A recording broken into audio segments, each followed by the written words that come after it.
और विशेष रूप से स्वागत है हमारे शिक्षक साथियों का, जिनके निरंतर अथक प्रयासों से ही हमारा घर हमारा विद्यालय कोविड जैसी विषम परिस्थिति के दौरान भी हम सीखने की प्रक्रिया निरंतर करने में सुनिश्चित हो पाए हैं। इसके लिए पूरे ज़िले स्तर की टीम, ब्लॉक स्तर की टीम, संकुल स्तर की टीम और हमारी शाला स्तर की जो टीम है, विशेषकर हमारे शिक्षक साथी, आप सभी का इसमें बहुत अहम योगदान है। और आप सभी से अपेक्षा है कि जिस तरह का एफर्ट, जिस तरह की मेहनत आप करते आ रहे हैं, वही इंटेंसिटी हम आने वाले महीनों में भी कायम रखें, क्योंकि निकट भविष्य में जो शाला हैं वो बंद रहेंगी। अभी उनके खुलने के बारे में किसी तिथि का विनिश्चय नहीं हुआ है, लेकिन शाला बंद होने से हमारे सीखने सिखाने की प्रक्रिया ना बाधित हो, ये हम सबको सुनिश्चित करना है। और निश्चित तौर पे मुझे आशा नहीं, पूरा विश्वास है कि जिस तरह से आप मेहनत करते आ रहे हैं, आने वाले समय में भी हमारी जो प्रगति है हम उससे और अच्छा कर पाएंगे। आज के संवाद में 4 मुख्य विषय हैं जिस पे हम चर्चा करेंगे। पहला है हमारा घर हमारा कार्यक्रम, हमारा घर हमारा विद्यालय कार्यक्रम के क्रियान्वयन की समीक्षा। दूसरा, हमारा घर हमारा विद्यालय कार्यक्रम के अंदर भाषा कौशल को और विकसित करने के लिए, बच्चों को रीडिंग के लिए प्रोत्साहित करने के लिए एक नया अभियान हम 24 अगस्त से लॉन्च करेंगे, जिसका नाम है खूब पढ़ो अभियान। इसकी जो रूपरेखा है, इसके संबंध में हम संक्षिप्त चर्चा करेंगे। तीसरा जो आज एजेंडा है, सीएम राइज कार्यक्रम, जो हमारे शिक्षक साथियों के प्रशिक्षण का पोर्टल तैयार किया गया है। और चौथा, जिस तरह से हम राज्य स्तर से आप सभी के साथ संवाद स्थापित कर रहे हैं, ठीक उसी तरह जिले स्तर और ब्लॉक स्तर से अगले सप्ताह 24 अगस्त से 29 अगस्त के बीच में हमें प्रत्येक शिक्षक साथी तक पहुंचना है, जिला स्तरीय और ब्लॉक स्तरीय शैक्षिक संवाद के माध्यम से। हमारा घर हमारा विद्यालय जो हमारा पहला एजेंडा है, हम उसे प्रारंभ करेंगे। कार्यक्रम की रूपरेखा से आप सभी वाकिफ हैं, आप सभी के जानकारी में है कि किस तरह से हम लोगों ने कार्यक्रम की रचना की थी। यहाँ पे एक बात दोहराना आवश्यक है कि हमारा घर हमारा विद्यालय कार्यक्रम का उद्देश्य था वो बहुत ही महत्वपूर्ण है कि शाला बंद होने की अवधि में हमारे सीखने की प्रक्रिया ना रुके, पहला। दूसरा, अप्रैल से लेके जुलाई के महीने में हमने जो प्रयास किए थे सीखने की प्रक्रिया को सुनिश्चित करने के लिए, उसमें रेडियो, टीवी और मोबाइल के माध्यम से हमने शैक्षिक सामग्री बच्चों को पहुंचाने का प्रयास किया था। हमारा घर हमारा विद्यालय में उन्हीं सभी सीखने के स्रोतों को समाहित करके एक नवीन कार्यक्रम तैयार किया गया था, जिसका शुभारंभ हमने 6 जुलाई को किया था। आप सभी को यह ध्यान में रखने की आवश्यकता है कि हमारा घर हमारा विद्यालय कार्यक्रम होने के साथ हमारे जो पूर्ववर्ती कार्यक्रम है वो बंद नहीं हुए हैं, बल्कि रेडियो के माध्यम से चलने वाला रेडियो स्कूल कार्यक्रम, व्हाट्सएप पे संचालित डिजिलैप यानी डिजिटल लर्निंग एनहेंसमेंट प्रोग्राम, और टीवी पे जो ऑलरेडी कक्षा 9 से 12 के कार्यक्रम आ रहे हैं, सितंबर 1 से हम कक्षा 6 से 8 के लिए भी टीवी कार्यक्रम प्रारंभ करेंगे। तो टीवी, रेडियो, मोबाइल और आप सभी की ने जो मेहनत की और प्रत्येक बच्चे को उसके घर पे ही टेक्स्ट बुक और वर्कबुक वितरण का जो प्रयास किया है, इन सभी सीखने के साधनों को समाहित कर हमारा घर हमारा विद्यालय वर्तमान में कार्यक्रम संचालित किया जा रहा है। यह इसलिए बताना आवश्यक है कि टेक्स्ट बुक और वर्कबुक के वितरण के बाद भी रेडियो पे भी कार्यक्रम प्रसारित हो रहा है, डिजिलैब पे मोबाइल के माध्यम से भी बच्चों को शैक्षिक सामग्री प्राप्त हो रही है, और निकट भविष्य में हम टीवी पे भी शैक्षिक सामग्री लेके जाएंगे। हम तीनों ही स्रोत को समाहित कर हमारा घर हमारा विद्यालय कार्यक्रम का क्रियान्वयन कर रहे हैं। और निश्चित तौर पे आप देख रहे होंगे कि आप सभी की मेहनत से, परिश्रम से इस कार्यक्रम को हम लोग बच्चे तक ले जाने में सफल हो पा रहे हैं। और इसी सफलता की एक कहानी जो जुड़ी है, जो आज हम आपके साथ साझा कर रहे हैं, हमारे ही बीच की एक महिला शिक्षक हैं, श्रीमती सीमा श्रीबाथो, जो खंडवा जिले में कार्यरत हैं प्राथमिक शाला में। उनके द्वारा जो मेहनत की गई है उसका एक प्रस्तुतिकरण आपके सामने है।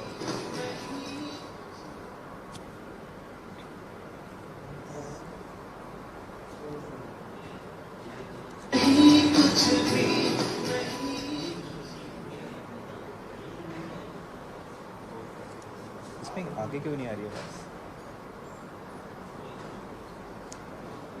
आगे का क्यों नहीं आ रहा? क्या करूँ? ऑडियो ये नीचे स्टीरियो में लेफ्ट है राइट? Left right. नमस्ते बेटा। जन शिक्षा केंद्र सिहाड़ा, विकास खंड खंडवा, जिला खंडवा।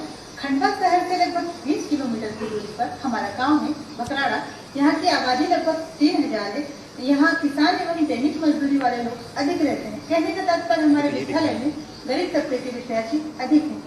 आज मैं आपको इस कोविड-19 में लॉकडाउन की वजह से बच्चों की पढ़ाई का नुकसान न हो तो लेकर शासन द्वारा संचालित की जा रही योजना हमारा घर हमारा विद्यालय की सफलता की एक झलक दिखाने के लिए अपने साथ ली जाती है, जिसने काफी हद तक इस कोविड-19 में बच्चों की पढ़ाई का नुकसान होने से रोका है। सबसे पहले मैं आपको बेचती हूँ मेरे विद्यार्थी विकास और वैशाली के साथ। आइए। नमस्ते टीचर जी। नमस्ते बेटा, बैठ जाओ। आज मोबाइल पर जो शैक्षणिक सामग्री आई वो आपने देखी? क्या आया था उसमें? किस किस की? गाय की, घास से घोड़े की, घास से भालू की। Very good. क्या लिख रहे हैं आप? ला दिखाओ। कितने लोग जुड़े हैं? हाथ दिखाओ अपने, हाथ दिखाओ।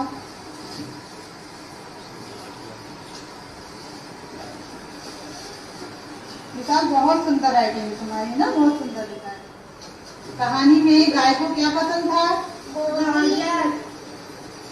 गधे को गोभी। हाँ, और गाय ने गधे को क्या कहा था? पूछकर गोभी दे दो।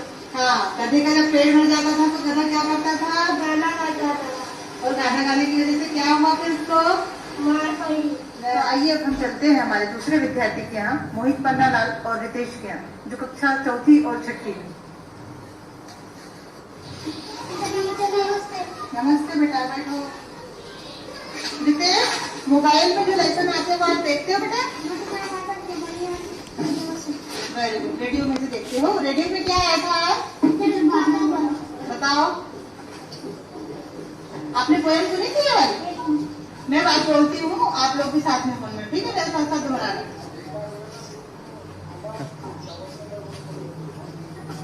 चलो, बोले कविता? बादल बोला पानी भरकर लाया हूँ माली जी। बादल बोला पानी भरकर लाया हूँ माली जी। कलियों से फूलों से कह दो मैं आया हूँ माली जी। कलियों से फूलों से कह दो मैं आया हूँ माली जी। वेरी गुड, है ना? मैं अब आपको मेरा अपने विद्यार्थी कहानी चलती हूँ, राधिका से। नमस्ते, बैठो। राधिका, आज हम बेटा मोबाइल पर लेसन देखेंगे, है ना?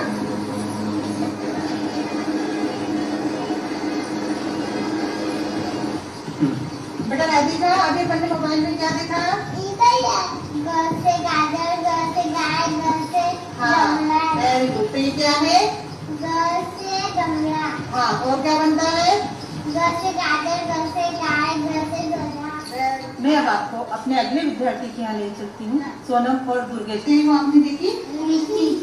ये हमारी विद्यार्थी है सानिया, जिसके पास न मोबाइल है न टीवी है, तो वो अपनी सहेली के पास आकर मोबाइल से शैक्षणिक सामग्री देखती है ना सानी? आपने देखा है मोबाइल पे? क्या आया था? टीचर कहानियाँ और अक्षरों की। Very good. किस किस की कहानी देखी आपने? हमारे शिक्षक साथी ध्यान देंगे। एक बार इस वीडियो को, जो एक महत्वपूर्ण अंश है, मैं फिर से प्ले करूंगा। और इस वीडियो में एक लाइन आ रही है, वो सब हमें गौर करना चाहिए। तो अपने अगले विद्यार्थी के यहाँ ले चलती हूँ, सोनम और दुर्गेश के यहाँ। आइए।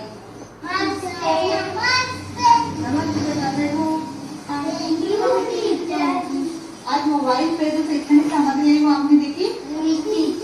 ये हमारी विद्यार्थी है सानिया, देखिए, एक बच्ची है सानिया जो वीडियो में दिख रही है, और उसके पास सीखने के साधन के रूप में मोबाइल और रेडियो उपलब्ध नहीं है। तो वो अपनी सहेली है, एक बच्ची है, उसके साथ उसके घर पे आई है पढ़ने के लिए। न मोबाइल है न टीवी है, तो वो अपनी सहेली के पास आकर मोबाइल से शैक्षणिक सामग्री देखती है ना सानी? आपने देखा है मोबाइल पे? क्या आया था? टीचर कहानियाँ और अक्षरों की। Very good. किस किस की कहानी देखी आपने? टीचर भाग।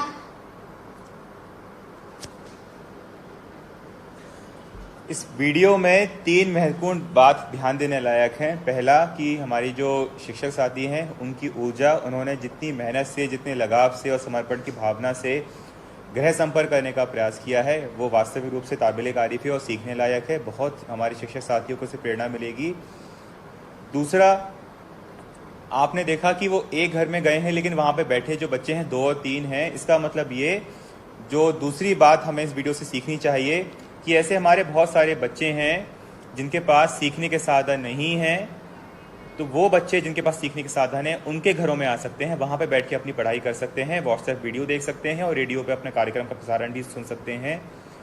तीसरा, हमारे शिक्षक के लिए भी कई बार ये संभव नहीं होगा कि प्रत्येक घर पे जाके बच्चे से संपर्क करना। ऐसी स्थिति में जैसा श्रीमती साधना ने किया कि जिन घरों में वो जा रही हैं वहाँ पे आसपास रहने वाले बच्चों को भी हम इकट्ठा कर सकते हैं और एक छोटा सा इनफॉर्मल मोहल्ला क्लास है उसका संचालन किया जा सकता है। मुझे आशा नहीं, पूरा विश्वास है कि श्रीमती साधना द्वारा जो मेहनत की गई है वो बहुत ही प्रेरणादायी काम है और उससे हमारे बहुत सारे शिक्षक साथी सीख लेके इस तरह के प्रयास करेंगे।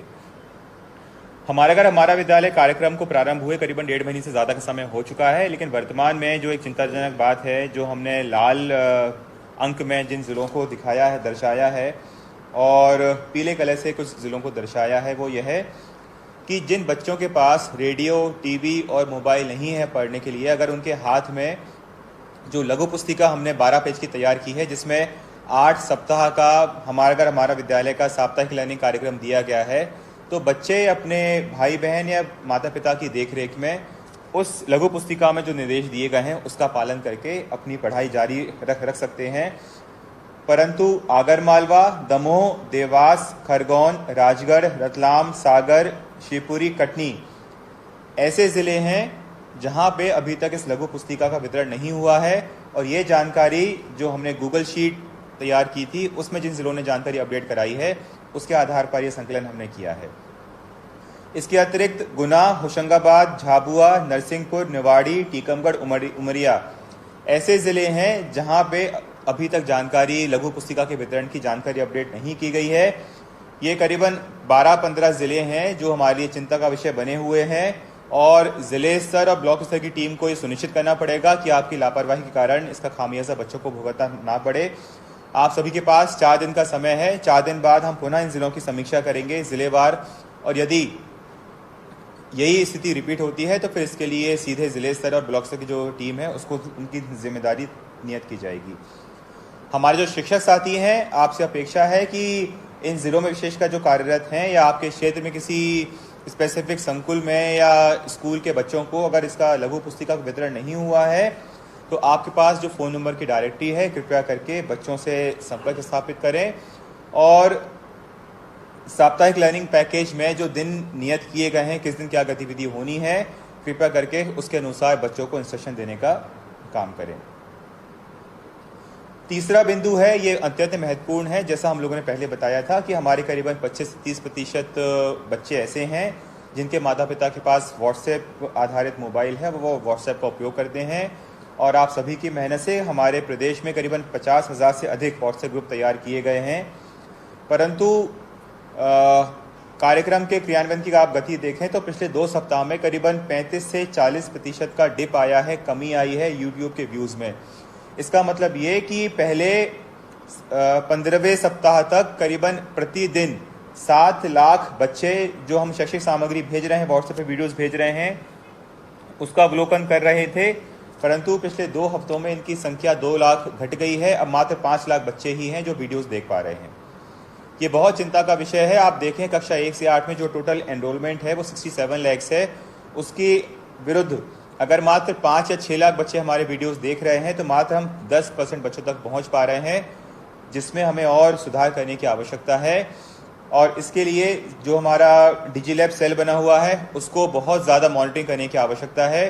डिजीलैब सेल पे ये निर्देश दिए गए थे कि हमारे जो ज़िले स्तर की टीम है, हमारे प्रोग्रामर्स हैं, डीपीसी हैं, एपीसी एकेडमिक हैं, आप सभी डिजीलैब सेल के माध्यम से इस कार्यक्रम की समीक्षा करेंगे और हमारे जो बीएसी हैं, बीआरसी हैं, सीआरसी हैं, वो व्हाट्सएप ग्रुप पे एंटर होंगे जो टीचर्स ने बनाए हैं और फिर वहाँ पे फीडबैक लेंगे कि हमारे कितने टीचर्स हैं जो वीडियो भेज रहे हैं बच्चों को। इस कार्यक्रम के मॉनिटरिंग में कमी आई है, जिसका सीधा जो प्रभाव पड़ रहा है वो नंबर ऑफ व्यूज़ जो पर डे होनी चाहिए उस पर पड़ रहा है। अतः हम सभी को सुनिश्चित करना है कि व्हाट्सएप के वीडियोस देखने की जो कमी आई है, आने वाले एक सप्ताह में हम इसकी सघन समीक्षा कर, सघन भ्रमण कर, मॉनिटरिंग कर, माता पिता से बात करके सुनिश्चित करें कि बच्चे वीडियोस देख रहे हैं। इस कमी के 2-3 जो प्रमुख एरियाज हैं जो रेखांकित करने के लिए हैं कि सबसे ज़्यादा जो कमी आई है वो कक्षा 1 और 2 के बच्चों में आई है 46%, और कक्षा 3 से 8 के जो बच्चे हैं उसमें 30%। और क्योंकि पूरे व्यूज़ में प्राथमिक कक्षाओं का वेटेज सबसे ज़्यादा है, 9 से 12 का एनरोलमेंट वैसे भी कम है, तो कक्षा 1 से 8 के जो बच्चों के जो व्यूज़ हैं उसमें कमी होने के कारण पूरे प्रदेश स्तर पे जो ओवरऑल कमी आ रही है उसमें हमारा कंट्रीब्यूशन ज़्यादा है। हमें और ज़्यादा मेहनत करने की आवश्यकता है, बच्चों तक, पेरेंट्स तक पहुंचने की आवश्यकता है, उन्हें मोटिवेट करने की, प्रेरित करने की आवश्यकता है कि जो शिक्षण सामग्री व्हाट्सएप वीडियो पर भेजी जा रही है बच्चे प्रतिदिन उसको देखें और उसमें जो गतिविधियां दी गई हैं उसका अभ्यास अपनी कॉपी में करें। और अभ्यास करने के साथ साथ जो हमारे शिक्षक साथी हैं व्हाट्सएप पर जो एक्सरसाइज की जा रही है बच्चों द्वारा उसको बुलवाएं, उसको चेक करें और कमेंट के साथ वापस करें। मुझे उम्मीद है कि हमारे शिक्षक साथी इस जो गिरावट है उसको एक जो चिंता का विषय है उसका संज्ञान लेंगे और आने वाले सप्ताह में पुनः इसको सुधारने का प्रयास करेंगे।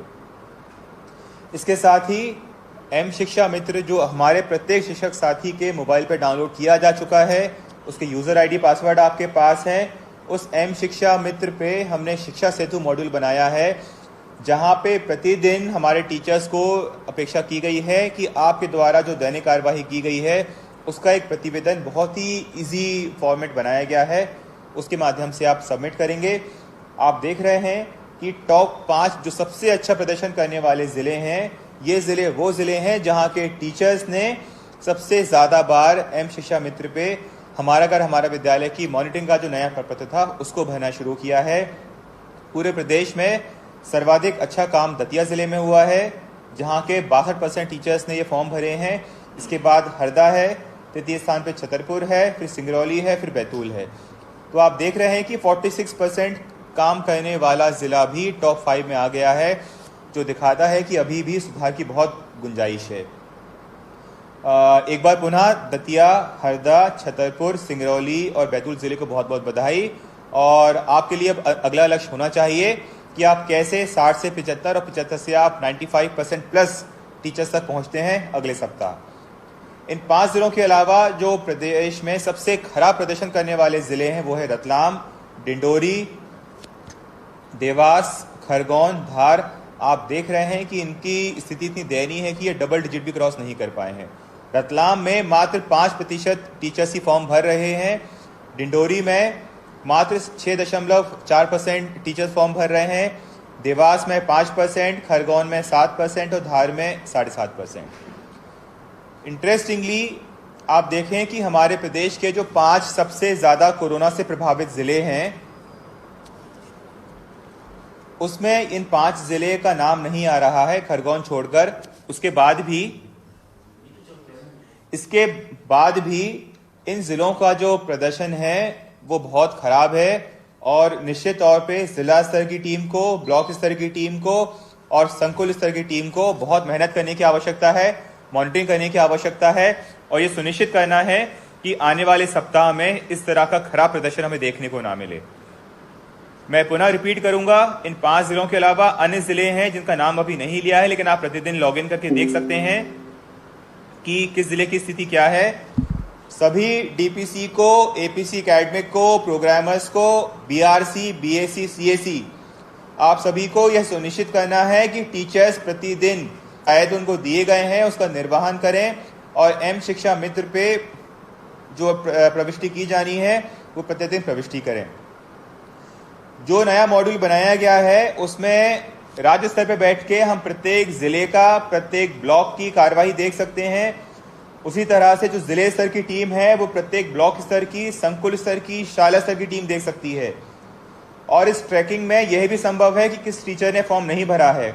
तो हमारे शिक्षक साथी जो इस कार्यक्रम को सुन रहे हैं या बाद में इसको देखेंगे, कृपया करके ये भूल जाएं कि जस्ट बिकॉज हमारे प्राथमिक और माध्यमिक शालाओं में शिक्षकों की संख्या 2 लाख से ज़्यादा है, 2,70,000 है, तो हम आपको देख नहीं पा रहे हैं या आपके काम की मॉनिटरिंग नहीं कर पा रहे हैं।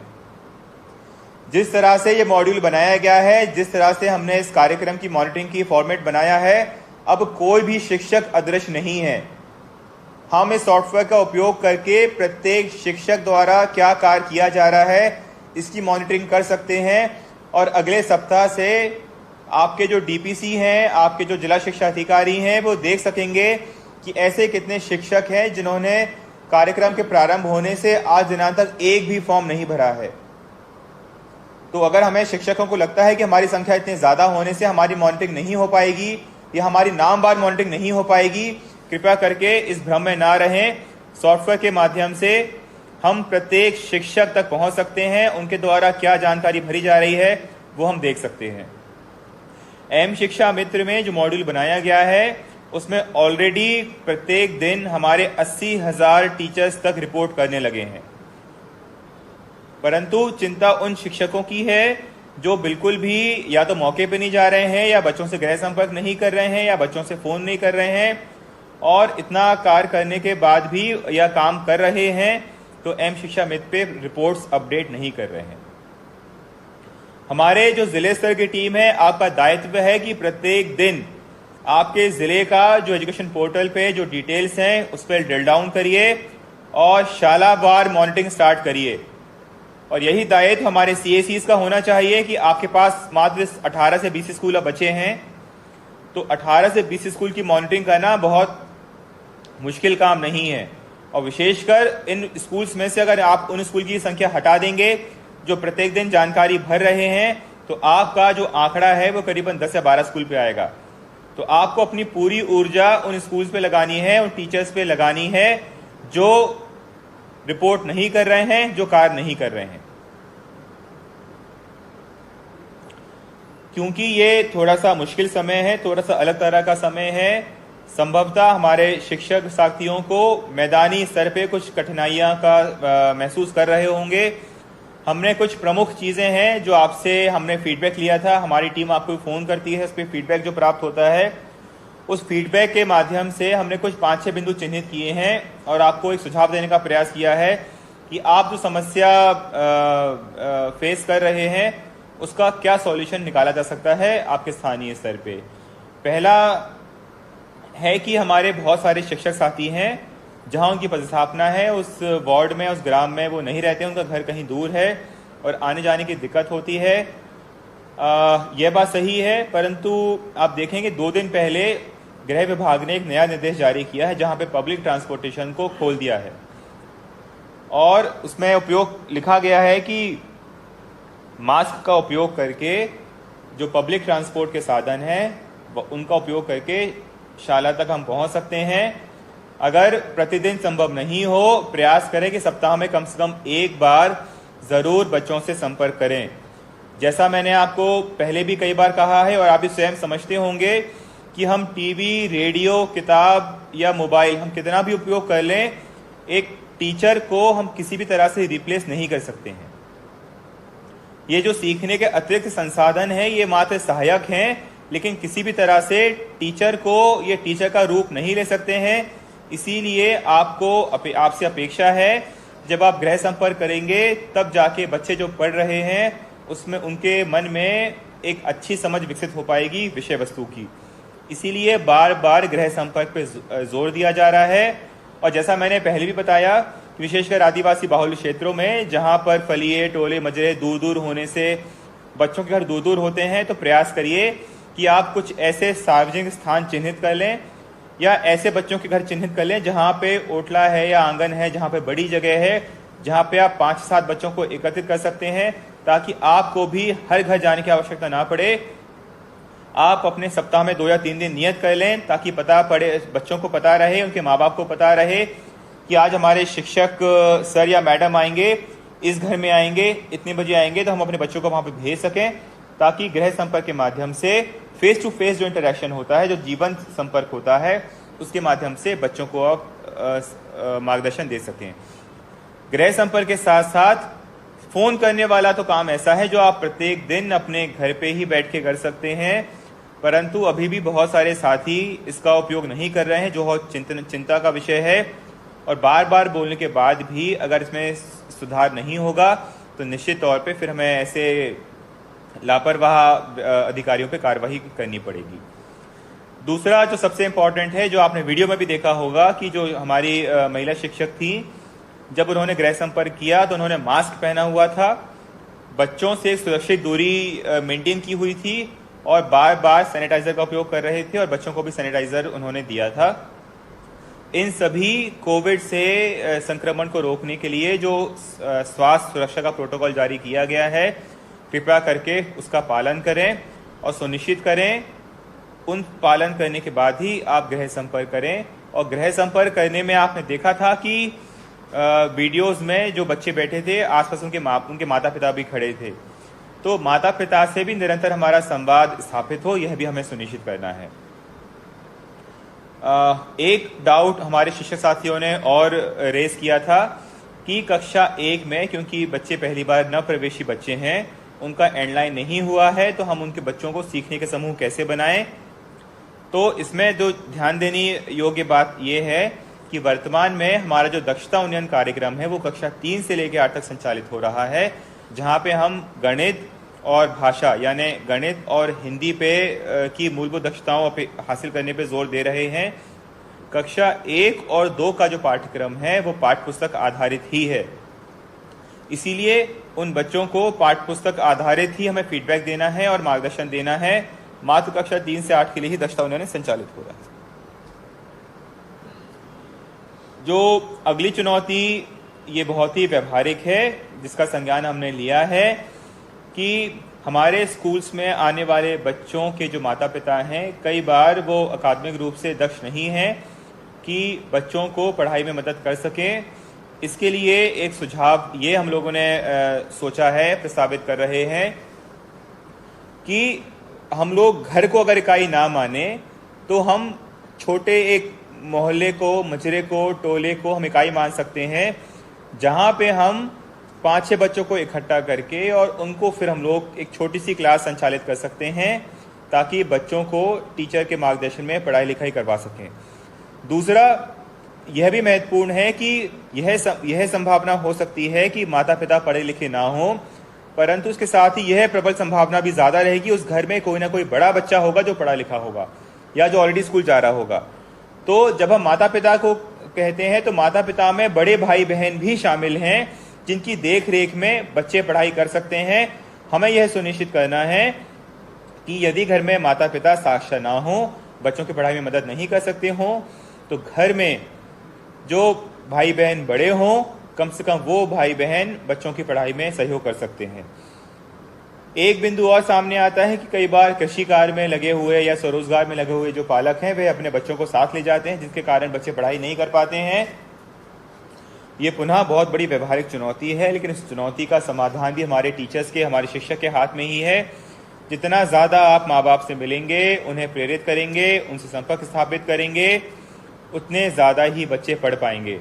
आज की एक बहुत बड़ी खबर यह भी है कि केरला में जो एक बहुत बड़ा एक प्रतियोगी परीक्षा होती है, वहाँ पे एक माइग्रेंट श्रमिक, जो हमारे कई पालक जो बाहर माइग्रेट कर जाते हैं जिले के बाहर या स्टेट के बाहर, उनकी बच्ची है, उसने स्टेट में टॉप किया है।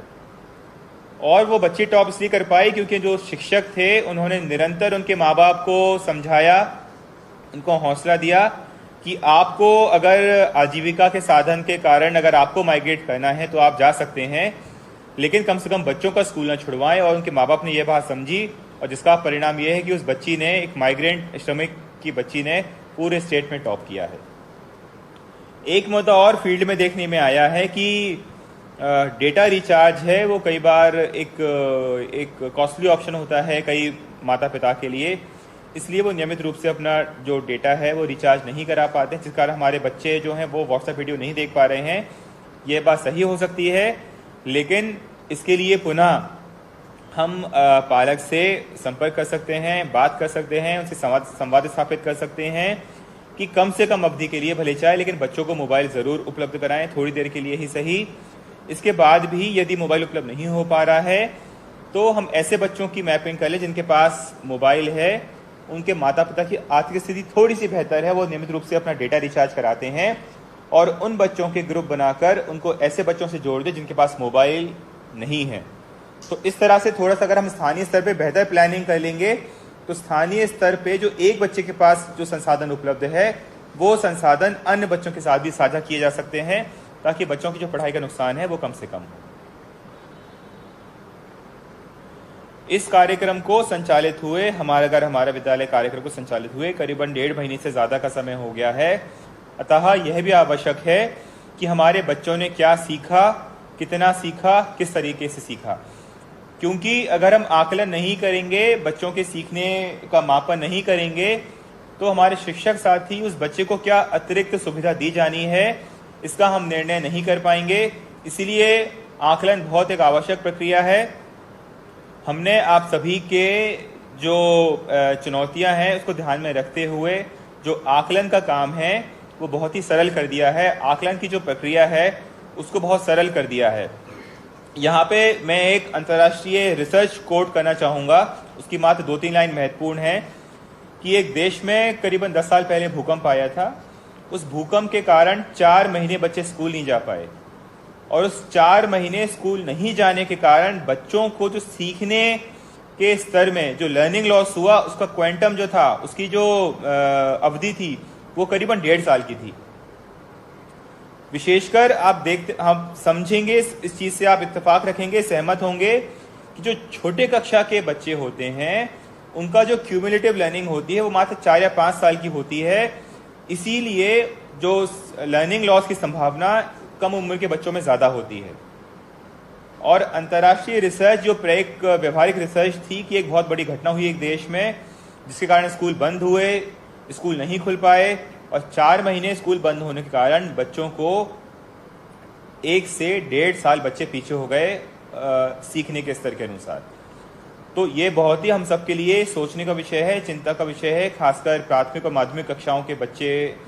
इसलिए हम लोग बार बार इस बात पे जोर दे रहे हैं कि हम सिर्फ इनपुट ना दें radio, TV, mobile, text book, workbook के माध्यम से, बल्कि उनको पढ़ के, देख के, सुन के बच्चे जो सीख रहे हैं उसका भी हम लोग आकलन करें, उसका भी मापन करें। अब हम आते हैं कि ये प्रक्रिया क्या होगी। हमने आपको जो हमारे विद्यालय में निर्देश दिए हैं उसमें यह स्पष्ट किया था कि आपको कोई भी नया फॉर्मेट, कोई नया पंजी बनाने की जरूरत नहीं है।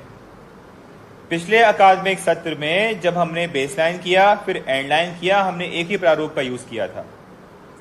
तो वर्ष 19-20 में जब एंडलाइन हुआ, उस एंडलाइन का जो प्रपत्र है हमें उसी को उपयोग करना है। उसी के आधार पर क्रमशः हमें देखना है कि अब हमारा बच्चा कहां पे आ गया है। मैं पुनः रिपीट करूंगा कि हमारे शिक्षक साथियों को कोई नया प्रारूप, फॉर्मेट, पंजी बनाने की आवश्यकता नहीं है। एंडलाइन कार्यक्रम जो दक्षता उन्नयन कार्यक्रम हमारा संचालित हो रहा है, क्योंकि हम कक्षा 3 से 8 के लिए वर्तमान में दक्षता उन्नयन कार्यक्रम ही लेके गए हैं और उसी का अभ्यास रेडियो, टीवी और वर्कबुक के माध्यम से हम करा रहे हैं। तो दक्षता उन्नयन कार्यक्रम के अंतर्गत जो हमने बच्चेवार ट्रैकर बनाया था, जिसपे हमने बेसलाइन किया था, जिसमें हमने एंडलाइन किया था, उसी ट्रैकर का, उसी प्रारूप का हमें उपयोग करना है। आप स्क्रीन पे देख पा रहे हैं कि इस प्रारूप में हमने कोई चेंज नहीं किया है।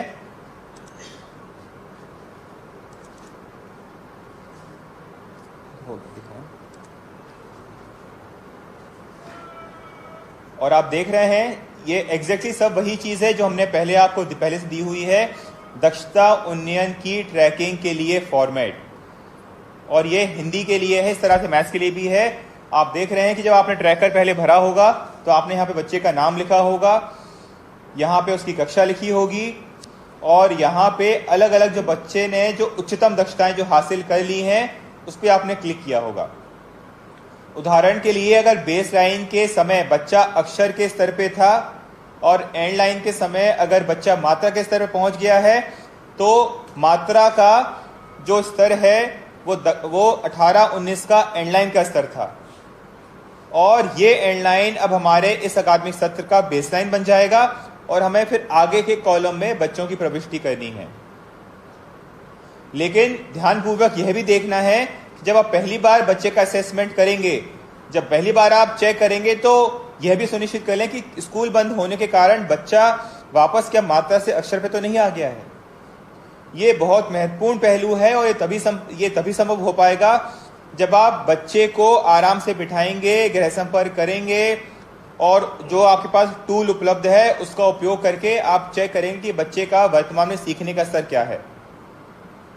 और जो निर्देश हमने जारी किए हैं, कल निर्देश आपको नए सिरे से जारी हो गए हैं, उसमें स्पष्ट किया है कि जो आकलन की कार्यवाही है ये सतत रूप से चलती रहेगी और 1 महीने में 2 बार आपको बच्चे के गृह संपर्क जब आप करेंगे तो आपको ये मापन करना है कि बच्चा है वो किस तरह से प्रगति कर रहा है।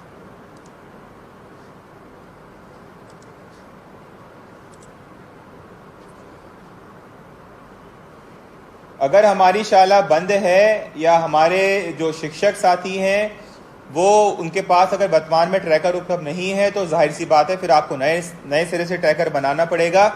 लेकिन जिन साथी के पास ट्रैकर उपलब्ध है, अगर आपके स्कूल्स में रखा है, कृपया करके अपना स्कूल खुलवाएं, उसकी फोटोकॉपी कराएं और उसको तत्काल रूप से उसका प्रारंभ करना आप उसको उपयोग शुरू कर दें। ये जो प्रेजेंटेशन है ये आपको हम लोग मेल कर रहे हैं और इसी के आधार पे आप अपने ज़िले का शैक्षिक संवाद का जो प्रेजेंटेशन है वो आप तैयार करेंगे। यहाँ पे हम लोग जो बार बार इस बात पे जोर दे रहे हैं, स्कूल बंद हैं लेकिन हमारी सीखने की प्रक्रिया प्रारंभ है और हमने हमारा विद्यालय को ऑलरेडी 6-7 सप्ताह हो चुके हैं। अब हमें ये समझ बनाना ज़रूरी है कि इस कार्यक्रम का किस तरह का लाभ है जो हम बच्चों तक पहुँचा पा रहे हैं। इसीलिए हमें बच्चों का जो असेसमेंट है, जो मूल्यांकन है वो प्रारंभ कर देना चाहिए और ये मूल्यांकन भी हमें चाइल्ड वाइज यानी बच्चे वार हमें प्रारंभ कर देना चाहिए। यदि किसी शिक्षक साथी के पास पुराना ट्रैकर उपलब्ध नहीं है तो जाहिर सी बात है आपको नए सिरे से ट्रैकर बनाना पड़ेगा और ट्रैकर भरने के जो निर्देश हैं वो बहुत स्पष्ट हैं कि वर्तमान में जो बच्चे का सीखने का स्तर है आप उसका आकलन कर लें।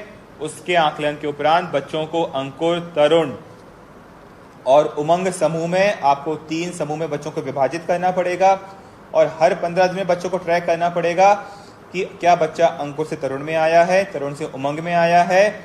इस तरह से आपको बच्चों को निरंतर ट्रैक करना पड़ेगा, उन्हें मार्गदर्शन देने की आवश्यकता पड़ेगी। और ट्रैकर भरने का जो एक सबसे साधारण और सरल नियम है वो ये है कि उस ट्रैकर में जितनी भी सीखने के स्तर दिए गए हैं, जो उच्चतम स्तर होगा उस पर आपको टिक करना है, एक सही का निशान लगाना है लाल पेन से और डेट लिखनी है ताकि आप ट्रैक कर सकें कि क्या बच्चा 7 दिन में या 15 दिन में या 20 दिन में एक समूह से दूसरे समूह में प्रगति कर रहा है। और यह कार्य क्योंकि हमें सतत रूप से प्रत्येक 15 दिन में करना है और हमारा उद्देश्य होना चाहिए कि इस कार्यक्रम के समाप्ति पे करीबन 3-4 महीने में हमारा कोई भी बच्चा वो अंकुर समूह पे ना रहे। और इसीलिए हमने बहुत ही सावधानी पूर्वक, और आपको पहले भी इशारा किया था और निर्देश में भी जिक्र किया इस बात का, कि हमें सबसे ज्यादा जो सपोर्ट है वो अंकुर स्तर पे जो बच्चे हैं उनको देने की आवश्यकता है। तो जब हम गृह संपर्क प्लान करें तो इस तरह से प्लान करें कि हम अंकुर श्रेणी के जो बच्चे हैं अगर अब उन्हें हम एक जगह एकत्रित कर सकें तो हम उन बच्चों को बहुत अच्छे से मार्गदर्शन दे पाएंगे और हमारा जो कार्यक्रम का जो पैमाना है सफलता का उसे हम और मजबूत कर पाएंगे। आकलन की जो दूसरी प्रक्रिया है, जो गृह संपर्क जो आप करेंगे, इसके साथ साथ जिन बच्चों के पास व्हाट्सएप है, हमारे बहुत सारे शिक्षक साथी व्हाट्सएप का बहुत अच्छा उपयोग कर रहे हैं, कृपया करके वो कंटिन्यू रखें, वो सुनिश्चित करें कि व्हाट्सएप के माध्यम से बच्चे जो अभ्यास कर रहे हैं, जो गतिविधि कर रहे हैं, अपनी कॉपी पे उसका फोटो आपको भेजें और आप उसको जांच करके बच्चों को कमेंट्स दें। इससे बच्चों को एक लगेगा कि हमारे टीचर हमसे निरंतर जुड़े हुए हैं, हमारी चिंता कर रहे हैं और जो भी हम नोट शीट या नोटबुक का जो हम पन्ना भेजते हैं, टीचर उसको चेक करके अपना फीडबैक दे रहे हैं। इसके साथ ही जल्दी ही हम लोग व्हाट्सएप के माध्यम से एक असेसमेंट का एक अलग से कार्यक्रम प्रारंभ करेंगे, जहां पे जिन बच्चों के पास व्हाट्सएप उपलब्ध है उन बच्चों के पास एक क्वेश्चन आ जाएगा क्विज के रूप में, बच्चे उसका आंसर हल करेंगे और फिर हम शालावार, टीचरवार और स्कूलवार ये आकलन कर पाएंगे कि बच्चों को जो सीखने का सुधार है, सीखने की प्रगति है, वो किस तरह से, उसमें ट्रेंड क्या है, वो किस तरीके से हम उसमें सफल हो पा रहे हैं। तो इस तरह से हमारा पहला जो चरण है, पहला एजेंडा बिंदु है, वो समाप्त होता है हमारा विद्यालय का। मैं पुनः रिपीट करूंगा, दोहराना चाहूंगा कि जो 3-4 अहम बिंदु जो हमें ध्यान देने की आवश्यकता है कि निश्चित तौर पे इस कार्यक्रम की सफलता का श्रेय हमारे टीचर्स को जाता है, हमारे बीएससी, सीआरसी, हमारे ब्लॉक स्तर की टीम, आप सभी ने निश्चित तौर पे बहुत मेहनत की है इस कार्यक्रम को सफल बनाने में। परंतु क्योंकि अभी स्कूल्स हाल फिलहाल नहीं खुल रहे हैं, इसीलिए हमें इन प्रयासों को निरंतर रखने की आवश्यकता है। दूसरा बिंदु, गृह संपर्क, बच्चों से संपर्क करना बहुत ही आवश्यक है। बच्चे क्या सीख रहे हैं इसका आकलन करने के लिए नियमित रूप से ट्रैकर भरा जाए।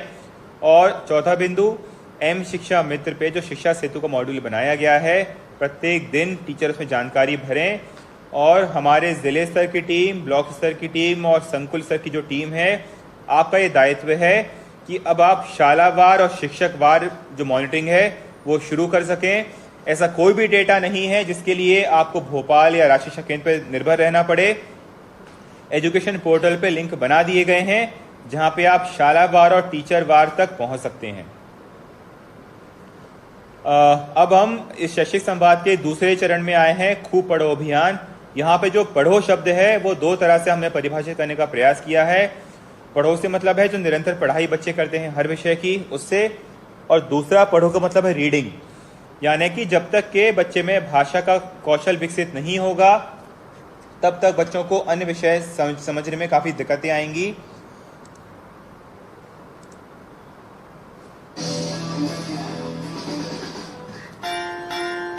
मध्य प्रदेश में अब पढ़ाई नहीं रुकेगी।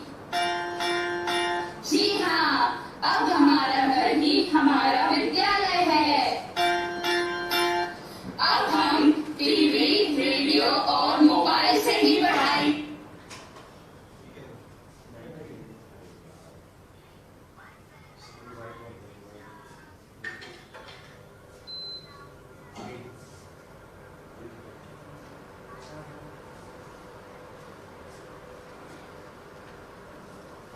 पॉज कर दें इसको इसका चल रहा है, लाइव हो गया, रिज्यूम। टीम की वजह से अस्थायी तौर पर बंद शालाएं नियमित रूप से खुल ना जाएं, तब तक बच्चे अपने घर पर ही समुदाय, शाला प्रबंध समिति, पालक, अभिभावक एवं शिक्षक साथियों की मदद से पढ़ाई जारी रखेंगे।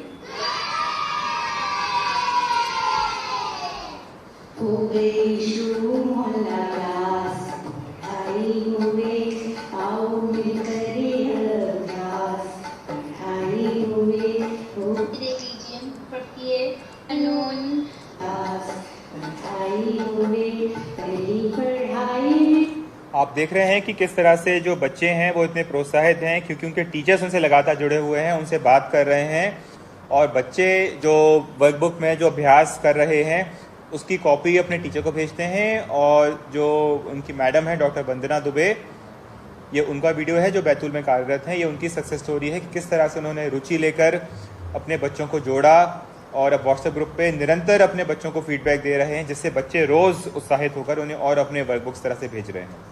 आप देख रहे हैं कि एक कमेंट भी दिया गया है, सिर्फ वापस नहीं किया गया है। इस सिंपल से शब्द से, एक साधारण से छोटे से शब्द से बच्चों का जो मोटिवेशन लेवल है वो बहुत बढ़ता है और बच्चे प्रोत्साहित होते हैं लगातार पढ़ने के लिए। ये एक महत्वपूर्ण बात है, इसलिए मैं पुनः वीडियो को रोका है कि किस तरह से जो शिक्षक साथी हैं वो स्थानीय संसाधनों का उपयोग कर अपना एक नेटवर्क है वो बढ़ा रहे हैं।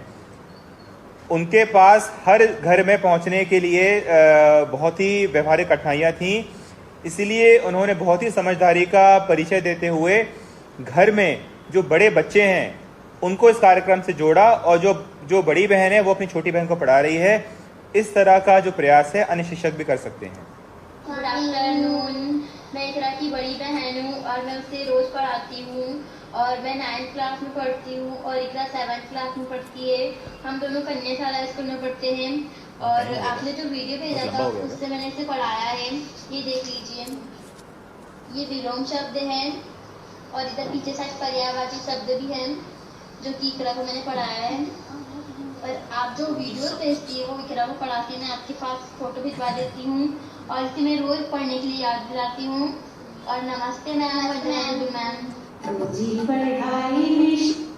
तो आप देख रहे हैं कि हमारे एक और महिला शिक्षक श्रीमती साधना दुबे जी ने कितनी मेहनत की, कितना अच्छा काम किया और अपने व्यक्तिगत प्रयासों से भी माता पिता के साथ साथ घर में जो बड़े भाई बहन हैं उनको भी जोड़ने का प्रयास किया।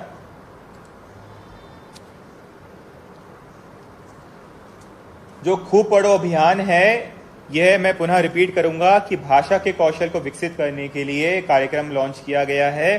ये हम 24 अगस्त से इसका शुभारंभ करेंगे, लेकिन हमारे शिक्षक साथी हैं उनके मन में इस कार्यक्रम की अवधारणा को लेकर समझ बन जाए, इसलिए आज हमने इसको प्रस्तुतिकरण में शामिल किया है।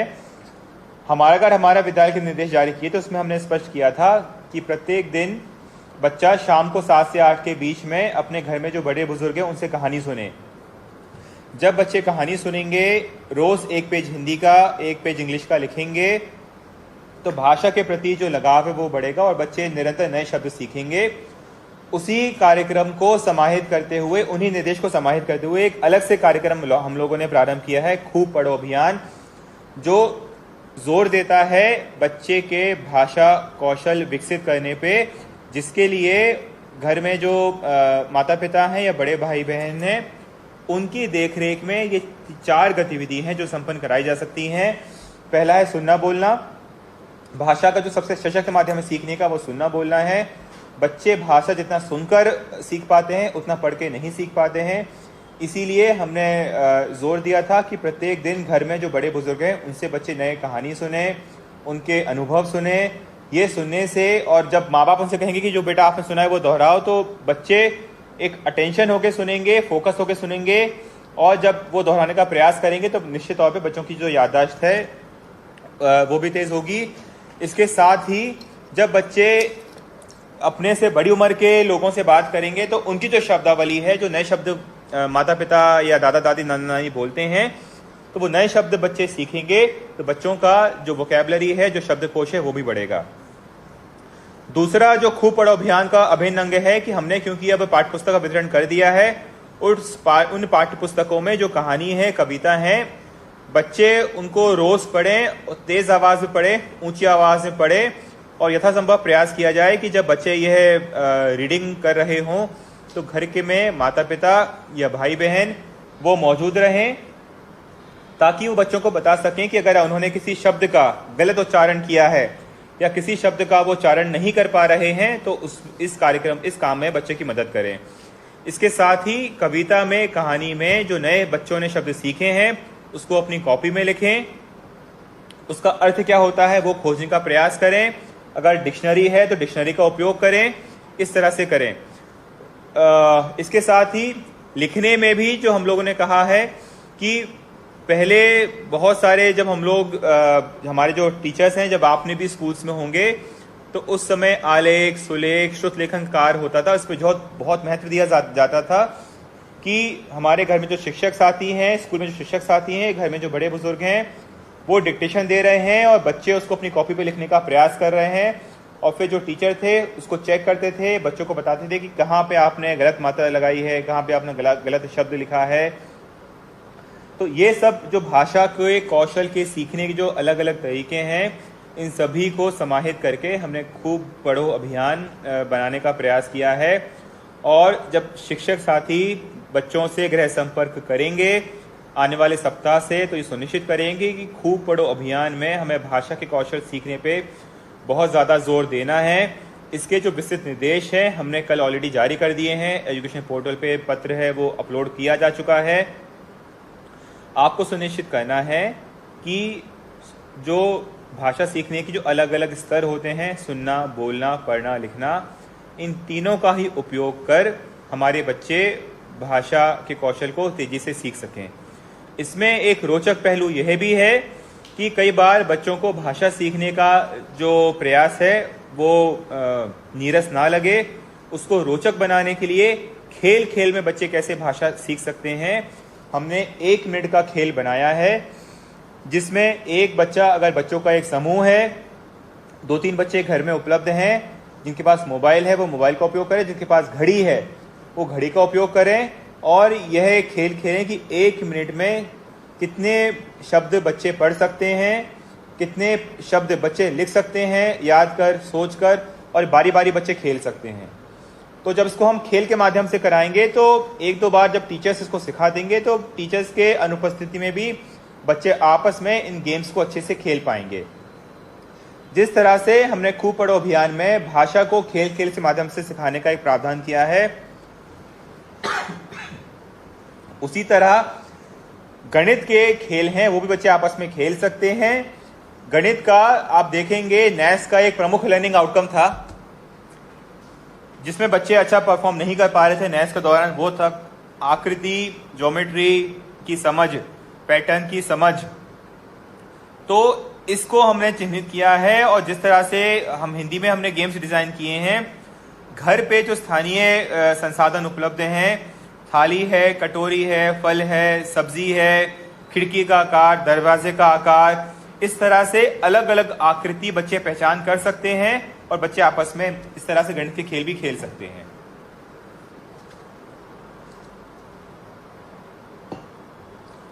रीडिंग हैबिट में हमें क्या करना है और किस तरह से बच्चे इसको खेल खेल में सीख सकते हैं, उसका एक छोटा सा उदाहरण है, आप देखेंगे इस वीडियो में। अभी आपको एक बच्चा दिख रहा है और वो कहानी पढ़ने का प्रयास कर रहा है। जंगल में सबसे अच्छा घर था खरगोश का, जितना प्यारा खरगोश उतना ही प्यारा घर। एक दिन हाथी घूमने निकला, उसने खरगोश का घर देखा, उसे लगा उसका भी घर है। हाथी ने खरगोश से कहा, ये आप देख रहे हैं कि एक बच्चा पढ़ रहा है और उसके साथ 2 बच्चे और बैठे हुए हैं। यहीं रहूंगा तुम्हारे घर में। तो इस तरह के जो रीड अलाउड यानी जोर जोर से पढ़ने की जो आदत है वो बच्चे विकसित कर सकते हैं, और अगर एक से ज्यादा बच्चा होगा तो ये जो गतिविधि है ये सामूहिक रूप से की जा सकती है। और यहीं पे अगर बच्चे खेल खेल में मोबाइल या घड़ी लेके बैठेंगे तो जो 1 मिनट का गेम है वो भी बच्चे बहुत अच्छे से खेल सकते हैं। तो ये वीडियो मात्र आपको दिखाने का प्रयास था कि इस तरह से गतिविधि है वो व्यवहारिक तौर पे एक घर में, परिवार में या मोहल्ला क्लास में इसका इस तरह से आयोजन किया जा सकता है। वो सुन हिलाता हुआ आगे बढ़ गया।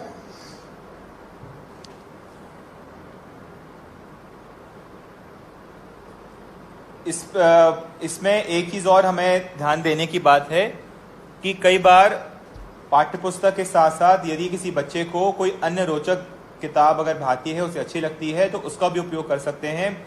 जरूरी नहीं कि हमारे जो टेक्स्ट बुक या पाठ्यपुस्तक हमने बांटी है या बच्चों को दी गई है सिर्फ उसी का उपयोग किया जाए रीडिंग के लिए। खूब पढ़ो अभियान में पुनः हमारे शिक्षक साथियों की भूमिका बहुत अहम रहेगी। आप चाहें तो शिक्षक साथी बच्चों को प्रेरित कर सकते हैं कि बच्चे जो रीड अलाउड जोर जोर से पढ़ने वाले जो वीडियोस हैं या ऑडियो हैं वो बच्चे रिकॉर्ड करके अपने टीचर को भेज सकते हैं। टीचर उसको सुन के बच्चों को पुनः कमेंट दे सकते हैं। आज के शैक्षिक संवाद का जो तीसरा चरण है वो है CM राइज कार्यक्रम, जो बहुत ही महत्वपूर्ण कार्यक्रम है। शिक्षकों के प्रशिक्षण एवं उनके व्यावसायिक उन्नयन को दृष्टिगत रखते जो बनाया गया है। वर्तमान में 7 जो प्रशिक्षण कार्यक्रम है वो जारी किए जा चुके हैं, लेकिन आप देख रहे हैं कि मई के महीने में हमारे जो आंकड़े थे पंजीकरण के और कोर्स पूरा करने के, धीरे धीरे इन आंकड़ों में गिरावट आ रही है।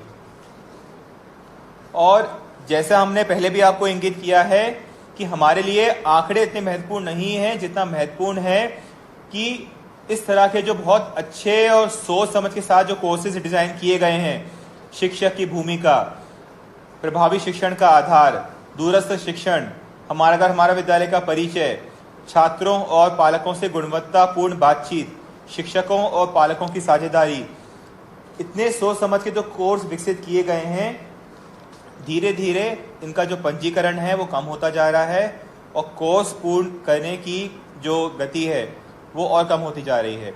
उदाहरण के लिए हमारा घर हमारा विद्यालय का जो कार्यक्रम है, जो कोर्स है, हमने उसको 10 जुलाई को लॉन्च किया था और 1 महीने के बाद भी अभी भी प्राथमिक कक्षाओं माध्यमिक कक्षाओं में पढ़ाने वाले करीबन 40,000 शिक्षक ऐसे हैं जिन्होंने अभी तक पंजीकरण ही नहीं किया है।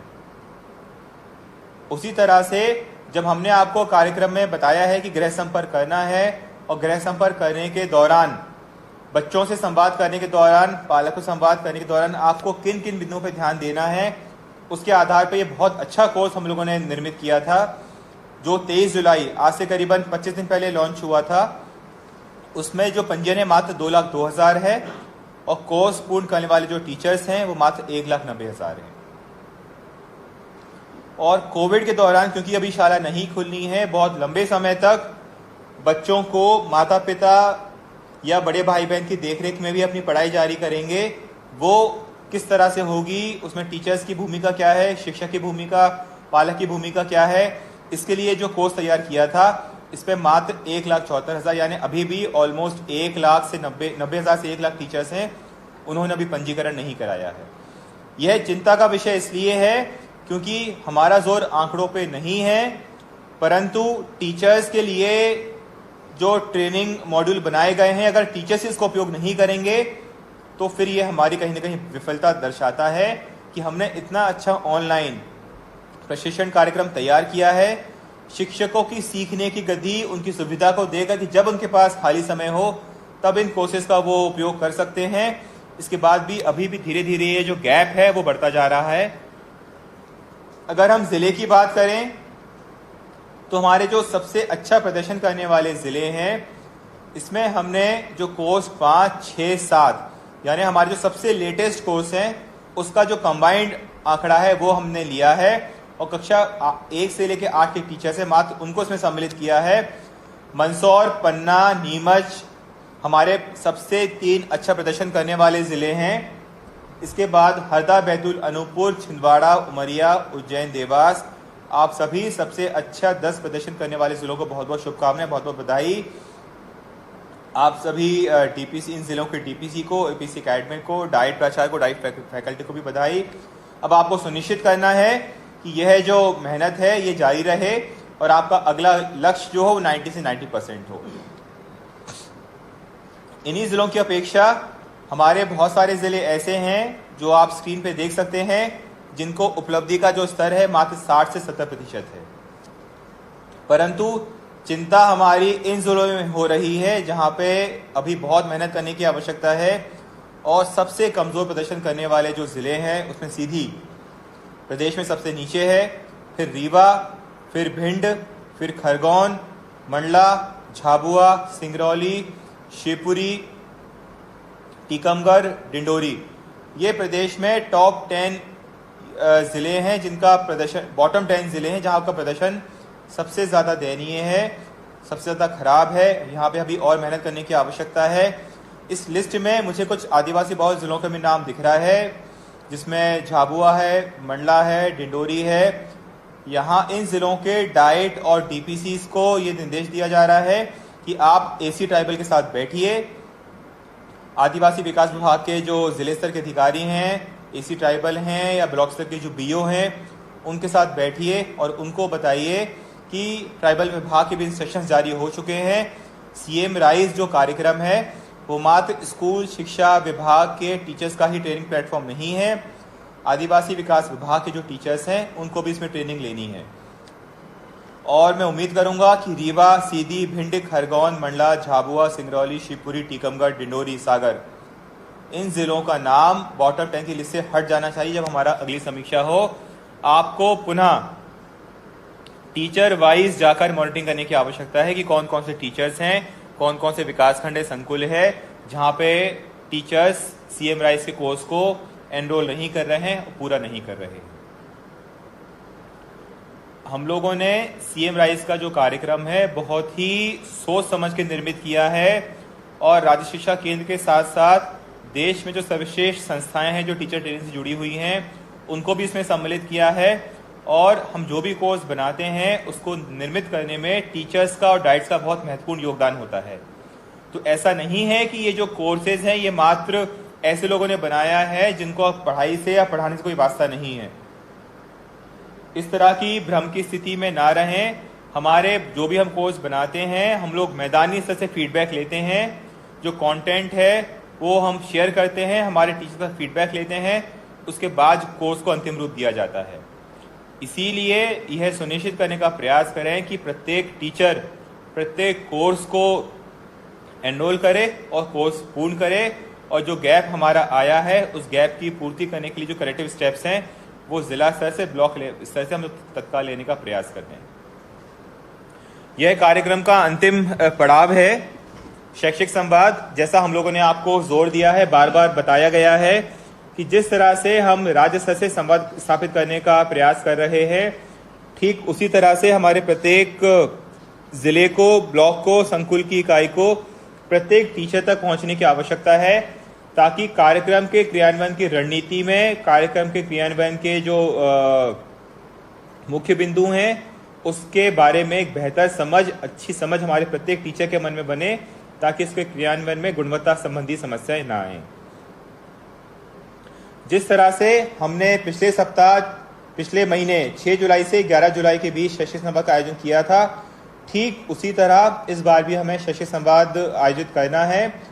और इसमें जो हमने आज के 3 एजेंडा बिंदु कवर किए हैं, हमारा घर हमारा विद्यालय, खूब पढ़ो अभियान और सीएम राइज, इन तीनों ही कार्यक्रम के ब्लॉक वाइज, शाला वाइज स्थिति है वो आप अपने जिले की तैयार करें और अपने टीचर्स तक पहुंचे ताकि हमारे जिले की जो सबसे कमजोर इकाइयां हैं विकासखंड के रूप में या सीएससी के रूप में या स्कूल के रूप में, उन सभी का चिन्हांकन करके वहाँ के जो अधिकारी हैं उनको मैसेज दिया जाए कि आपका काम अच्छा नहीं है, आपको अभी और प्रयास करने की आवश्यकता है।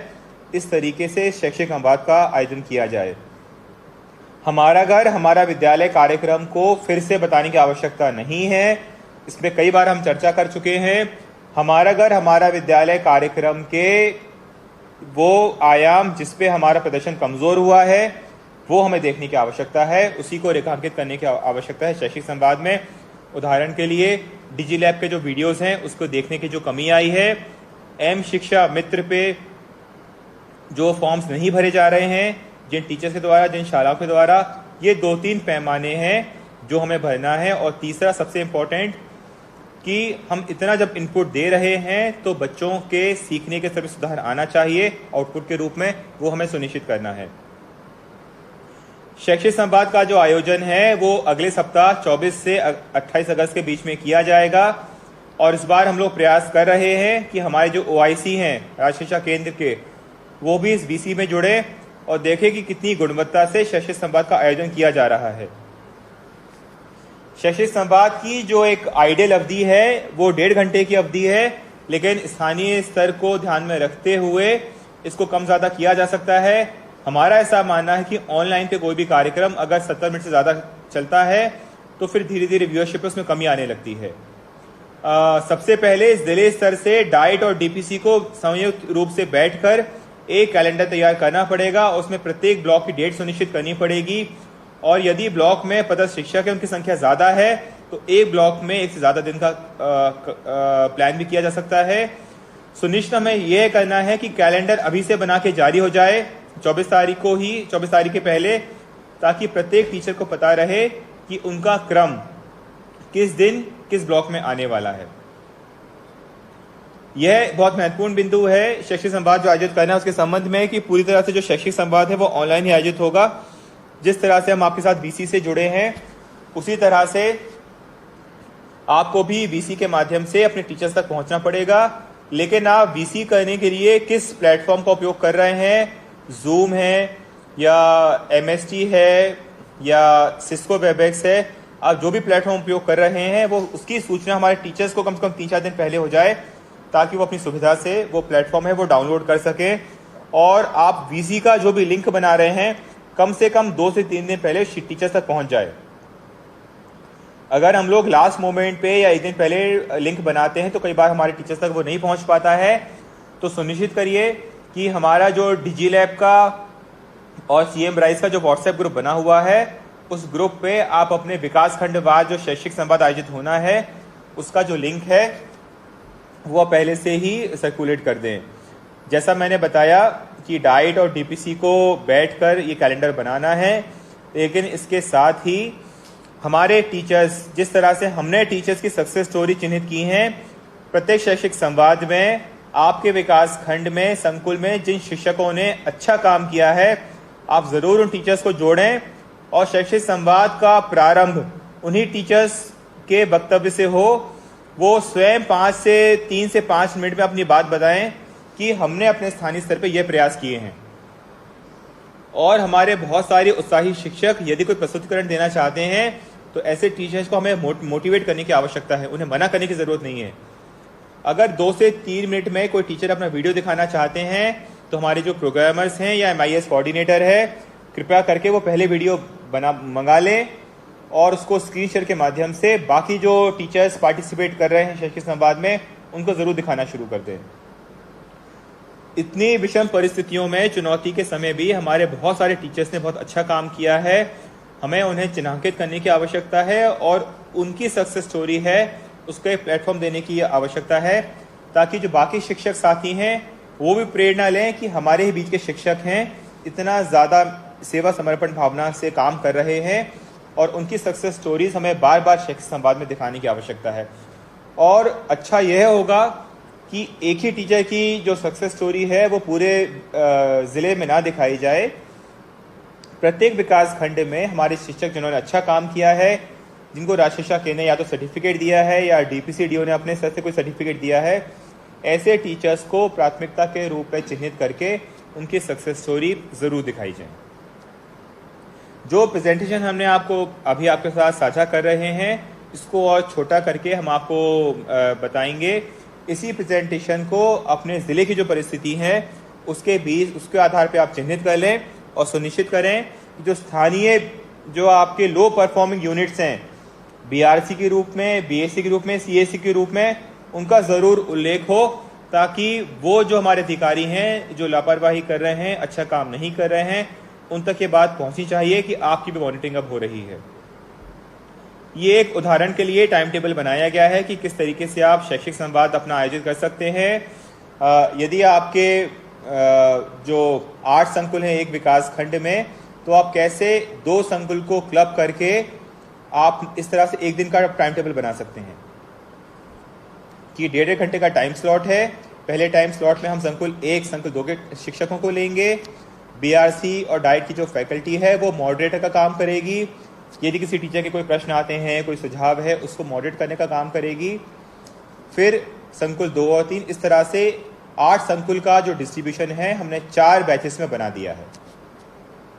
ये एक उदाहरण के मात्र एक सुझाव है। आप अपनी स्थानीय परिस्थिति को ध्यान में रखते हुए आपके पास विकासखंड कितने हैं, संकुल कितने हैं, टीचर कितने हैं, उसके हिसाब से आप बैच बनाने का कार्य कर सकते हैं। जो हमने 1.5 घंटे की अवधि निश्चित की है उस 1.5 घंटे में क्या क्या चीजें होनी है इसका हमने उदाहरण आपको दिया है कि जो शुरू के 15 मिनट हैं उसमें हम चुनौतियों, जो हमारा कार्यक्रम की गति को जो कारक हैं जो प्रभावित कर रहे हैं उनका चिन्हांकन करें, उसमें हमें क्या मार्गदर्शन देना है टीचर्स को, इसके बारे में हम चर्चा करें। 30 मिनट जो CM राइज कार्यक्रम में हमारा विद्यालय पे जो हमारे 3 कोर्स हमने लॉन्च किए हैं कि बच्चों और पालकों से प्रभावी बातचीत, शिक्षकों और पालकों की साझेदारी, इस पे किस तरह से इन कोर्सेज का हमें उपयोग करना है इस बारे में जानकारी दी जाएगी। और 45 मिनट हमने जो 3 अभी नए कार्यक्रम लॉन्च किए हैं हमारा विद्यालय के अंदर, पहला जो हमारा कंपोनेंट होगा कि कैसे हम विद्यार्थियों जो सीख रहे हैं उसका मापन करें, ट्रैकर को कैसे भरें और बच्चे कैसे अंकुर से तरुण में, तरुण से उमंग में प्रगति कर रहे हैं, इसका हम लोग कैसे जांच करना है। रीडिंग हैबिट विकसित करने के लिए पढ़ना, सुनना, लिखना और भाषा और गणित संबंधी जो शिक्षण खेल हैं यह 3 चीज़ें हैं, सबसे ज़्यादा ध्यान इन्हीं बिंदुओं पे दिया जाना है ताकि हमारे टीचर्स के मन में समझ बन सके कि किस तरह से हमें कार्यक्रम है वो क्रियान्वित करना है। मैं पुनः रिपीट करूंगा कि आज और कल में हमारे ज़िले स्तर की टीम है वो अपना विकासखंड वाइज कैलेंडर बना ले, संकुल वाइज बैचेस बना लें, उनको डेट और टाइम स्लॉट जारी कर दें, वीसी का लिंक बना लें और पर्याप्त समय अवधि का उपयोग करके टीचर्स को पहले से बता दें ताकि टीचर्स को पता रहे तो वो अन्य कार्यों से फ्री रहें और वो 1.5 घंटा पूरी तरह से फोकस्ड और अटेंशन के साथ शैक्षिक संवाद में पार्टिसिपेट करें। तो इस तरह से आज हमने जो 4 बिंदुओं को कवर किया है, हमारा घर हमारा विद्यालय, विशेषकर हमारा घर हमारा विद्यालय के 1.5 महीने बीतने के बाद भी जो कुछ समस्याएं आई हैं, जो कुछ चुनौतियां आई हैं, उनका हम संज्ञान लें और वहाँ पे हमें क्या फॉलोअप कार्यवाही करनी है इसको हम सुनिश्चित कर सकें। दूसरा हमने एजेंडा लिया था कि भाषा की समझ, भाषा के कौशल को विकसित करने के लिए जो खूब पढ़ो अभियान, पढ़ो पे जोर है कि निरंतर पढ़ाई के साथ साथ बच्चे रीडिंग करें, रीडिंग हैबिट डेवलप हो, उसके बारे में हमें क्या रणनीति है, क्या हमें अप्रोच रहेगी, इसके बारे में चर्चा की।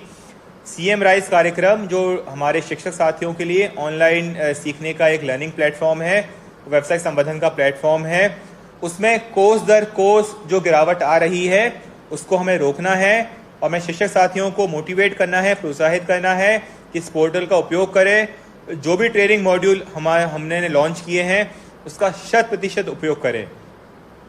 और चौथा, जिस तरह से राज्य स्तर से प्रत्येक शिक्षक से कम्युनिकेट करने का प्रयास किया जा रहा है, उसी तरह से जिले स्तर से, ब्लॉक स्तर से, संकुल स्तर से हम लोग निरंतर पालकों से, बच्चों से और शिक्षक साथियों से संवाद बनाए रखें और जो जिले स्तर पे दिनांक 24 अगस्त से 29 अगस्त के बीच में जो शैक्षिक संवाद होना है उसके किस तरह से संकुलवार बैचेस बनाने हैं और समय रहते वो टीचर्स के लिंक शेयर करना है और लगातार उस शैक्षिक संवाद में उन कारकों को चिन्हांकन करना है जो हमारी प्रगति को बाधित कर रहे हैं या संकुल स्तर पे, विकासखंड स्तर पे हमारे जो अधिकारी हैं जिनको और मेहनत करने की आवश्यकता है उनको जरूर टोकना है, उनका जरूर ध्यान आकर्षित करना है कि आपके कम प्रयासों के कारण या आपकी लापरवाही के कारण पूरे जिले की जो प्रगति है वो प्रभावित हो रही है।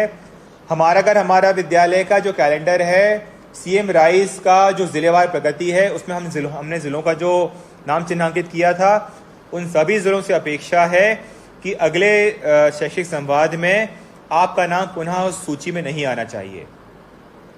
और जैसा हम लोग बार बार दोहरा रहे हैं कि यह थोड़ा मुश्किल समय है, यह थोड़ा कठिन समय है, हमें अपने सूझबूझ का उपयोग कर, समझदारी का उपयोग कर स्थानीय स्तर पे जो भी आप नवाचार कर सकते हैं बिल्कुल करिए, आपके पास एक पूरा खुला मंच उपलब्ध है। परंतु जो मुख्य कार्यक्रम आपको दिए गए हैं, जिस तरह से वो डिज़ाइन किए गए हैं, वो कार्यक्रम उसी स्वरूप में बच्चे तक पहुंचे, ये हमें सुनिश्चित करना है। और निश्चित तौर पर हमारे बहुत सारे शिक्षक साथियों ने पूरे सेवा समर्पण के भाव से काम कर रहे हैं, काम किया है। आपसे अपील है, गुजारिश है कि कृपया करके इसी इंटेंसिटी से, इसी मेहनत को हम लोग जारी रखें और सुनिश्चित करें कि आने वाले महीनों में, आने वाले सप्ताह में हम हर जो प्रयास कर रहे हैं वो हम प्रयास करें जिससे बच्चों के सीखने की जो निरंतरता है और जो शिक्षा की गुणवत्ता है उसको हम लोग और सुधार करें। मेरा ऐसा मानना है कि आज हमने 2-3 जो हमारे शिक्षक साथी हैं उनकी जो सक्सेस स्टोरी दिखाई है, ऐसी बहुत सारी सक्सेस स्टोरी का खजाना हमारे पास है और जब हम आगे कार्यक्रम में बढ़ते रहेंगे हम आपके साथ ज़रूर साझा करेंगे। मेरा पुनः अंतिम एक विचार है हमारे शिक्षक साथियों से कि बच्चे आपको बहुत विश्वास से, बहुत प्रेम की भावना से आपको देखते हैं, सीखने के लिए बहुत हद तक आप पे निर्भर हैं। इसीलिए टीवी, रेडियो या मोबाइल के माध्यम से जो भी कार्यक्रम संचालित कर रहे हैं उनकी अपनी एक सीमा होती है और शिक्षक साथी है, आपका ये नैतिक दायित्व भी है कि बच्चों से गृह संपर्क करें, बच्चों को मार्गदर्शन दें। इस समय सबसे ज़्यादा अगर किसी को आवश्यकता है बच्चों की, वो अपने शिक्षक साथी की है। कृपया करके उनसे निरंतर और जीवंत संपर्क बनाए रखें और कोशिश करिए कि मोबाइल से, गृह संपर्क के माध्यम से आप ज़्यादा से ज़्यादा बच्चों तक पहुँचें ताकि हमारे बच्चों की जो सीखने की गति है वो बनी रहे और शिक्षा की जो गुणवत्ता है वो हम सुनिश्चित कर सकें। थैंक यू, बहुत बहुत धन्यवाद। आप सभी को बहुत बहुत शुभकामनाएं। अपना ध्यान रखिए, सुरक्षित रहिए। धन्यवाद।